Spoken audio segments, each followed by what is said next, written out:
In today's video, I'm going to teach you how to connect to Microsoft Teams using Discord. This is an incredibly useful skill for anyone looking to streamline communication across multiple platforms, especially if your team uses both Discord for casual chats and Microsoft Teams for formal meetings. Let's dive in and make cross-platform meetings a breeze. First, you'll want to open Microsoft Teams and navigate to your calendar. Once there, look for the option to create a new meeting. This is the step where you can schedule when and how long your meeting will be. Ensure that all necessary details, such as the time and participants, are filled in accurately. After setting everything up, it's crucial to copy the meeting link that Teams provides. This link is what you'll share with your Discord members, acting as the gateway for them to join your team's meeting. Now, let's move on to Discord. Open Discord on your preferred device and find the channel or direct message where you want to share the meeting link. This could be a channel dedicated to team updates, a project-specific chat, or a direct message to individual participants. Paste the link you copied from Teams into this Discord space.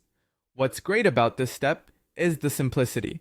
Anyone with the link can click it to join the meeting using their browser or Microsoft Teams app, seamlessly bridging the two platforms. It's important to inform your Discord users that they'll need access to Microsoft Teams to participate in the meeting. This can be the desktop application, the web version, or the mobile app, depending on what works best for them. Making sure everyone is aware of this requirement can help avoid any last-minute hiccups. Connecting Microsoft Teams to Discord like this is the easiest way for quick cross-platform meetings, allowing you to harness the strengths of both platforms without forcing your team to shift entirely to one or the other.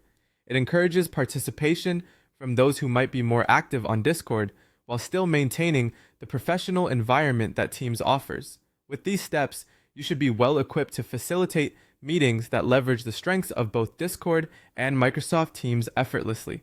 This method not only enhances your team's communication, but also makes the transition between informal chat and formal meetings smooth and efficient. Thank you for joining me today, and I hope this guide helps to optimize your workflow and collaboration efforts.